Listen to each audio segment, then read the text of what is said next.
Hi, I'm Ezekiel Gentle. Thank you for coming back to my channel. If this is your first time, welcome. If you're coming back, welcome back. I want to take a few minutes to talk about our country. The United States has had an enormous amount of death in the recent months, and I want us to get united around a solution because there seem to be two contending groups, and that's why I want to bring this video to you. I want to know what group you're in and why you're there. And I'll get to what those groups are in just a second. But first, I want to say that if you are an American citizen, you are America. Not the physical institutions of things. Like, the people are the country. Just like the people are supposed to be represented and the government is supposed to be representative of the people. The reason for that, the reason that's written, is so that we, the people, get what we need and what we're asking for. We are the proletariat. We are the group that, by definition, should be creating what should happen, should be creating the solutions and providing those to the government, providing those to our representatives. But there seems to be a breakdown. And that's the question I want to ask you, and these are the two groups. On one hand, you have a group of people who say that we are living in a police state. And they have their reasons, and they have some theories. And then on the other hand, we have a group that says we're not living in a police state. We're actually getting better and better as a country. Our government is functioning at a higher and higher rate, and we just need to trust the system. We need to trust the process. We need to get everybody out and vote, and we just need to get everybody informed.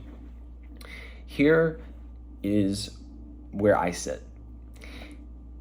If you define police state, if you Google police state, I think you will find an eerie resemblance to what the United States is experiencing right now. And I want to guide your attention to a few examples. Number one, militarized police. We have a specific bill that was passed that allows government weaponry, federal government weaponry from the Navy, the Army, all the branches of the military, when they're not in use anymore. And that doesn't mean when they're not usable, just when they're not being used for whatever that contractual agreement was, they become available to state and local law enforcement. As I'm sure you've noticed, our police don't look like they used to. That's number one, the militarization of local police. Number two, constant surveillance. If you don't already know about Edward Snowden, Google him, check him out. Just hear what he said, hear what he did, because he gave up his entire career so you and I can know that our government is spying on us. And those agreements didn't go away. And the reason the companies that hold the media are so limited in number is because they have shared interests. And those shared interests are tied to the federal government. And because they can exchange that information, all of us who are on those systems are able to be observed. Number three, protests are not allowed. Last time I checked, in this country, we had a freedom to protest, but every time I've protested, I've been met with resistance, either tear gas or physical blocking. Mind you, I have not been in riots. I've never been in a riot, ever. I've been in a lot of protests, and I've been tear gassed and blocked and disparaged without having provoked at all. So you got to understand, if you've never been on the ground in an actual protest, you may think all protests are riots, but guess what? They're not. And when the government says, oh, these aren't protests, these are riots, that means we don't have the right to do anything, because a riot is illegal. Like, nobody's promoting rioting. But when you disclaim and discount all protests as riots, well, then anybody who protests can be thought of as a villain. Oh, you must be a riot. I mean, you can protest, but you got to be. No, that's not what protest is about. Yes, you have to do it peacefully. No, it's not okay to commit crimes while you're protesting. That completely debunks the whole thing. But if you're not allowed to protest, which you're not in this country, there's a problem. And it's a big sign you're in a police state. Number 4, parents. The parents who tried to rescue their kids out of yet another school shooting were detained. A mom was handcuffed on the ground. She eventually got out and she rescued her kids out of the building, but she was one of the only ones who did. I don't know how many there were that were able to rescue their kids, but the police stopped the parents, and the police did not enter until after what they say by their own admission is 40 minutes to 60 minutes. And every time they're asked about this, they just bring up this point, we don't have a timeline yet, and so we want to do a thorough investigation. We don't need a timeline. We all saw the video of somebody running into the back door of this school, and we heard the 911 calls, or we heard the reports of them. So where were all the Second Amendment people during this? If I lived in Texas and this happened and I had a kid, where were all the people with their guns? I just don't understand how this can happen in a place that is so proud of personal safety and taking care of those that are around them. And we're a family, and you're gonna stand at the door and let 14 kids get killed before you do anything? Who are you protecting and serving? These are the police I'm talking about. These are the people who were called, who did not respond how they're supposed to respond. Kids in active shooter drills are told not to cry out for help out loud, because guess what? Yeah, exactly.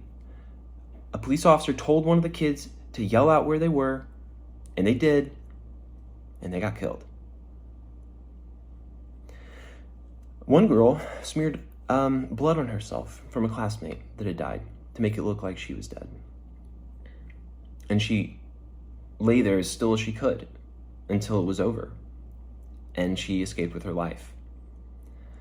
The last thing I want to bring up as a sign that, hey, we may be in a police state, and that may have some pretty big implications, is the disparity in punishment for similar crimes between white and black people. There are so many crimes that are punished differently for different groups of people, especially drugs, especially pharmaceuticals. One of the most interesting happened recently, and a man who sold fentanyl to another man was convicted and sentenced to prison for 124 years because the guy he sold the fentanyl to overdosed and died. But guess who the other guy got the fentanyl from? The companies making the fentanyl, who are selling it to Rite Aid, Walgreens, your doctor.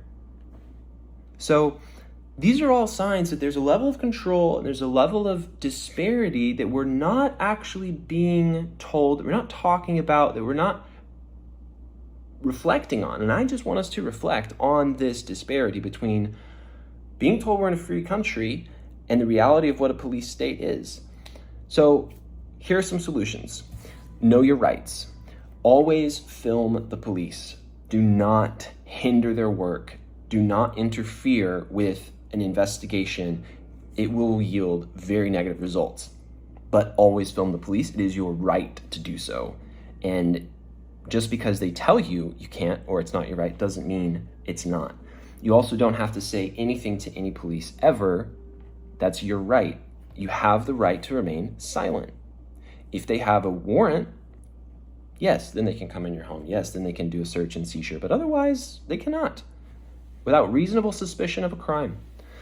And that's per state, so be sure to look at your state. Otherwise, always have a plan. Always have a plan for yourself. You guys, if in Texas one of these parents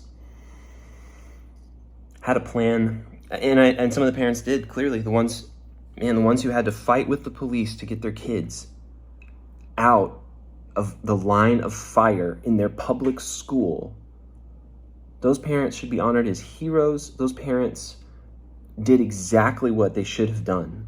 And it is shameful that people were kept back in that way while no one was going in. I get holding people back. Hey, no, we have people in there. Let them do their work. They're the professionals.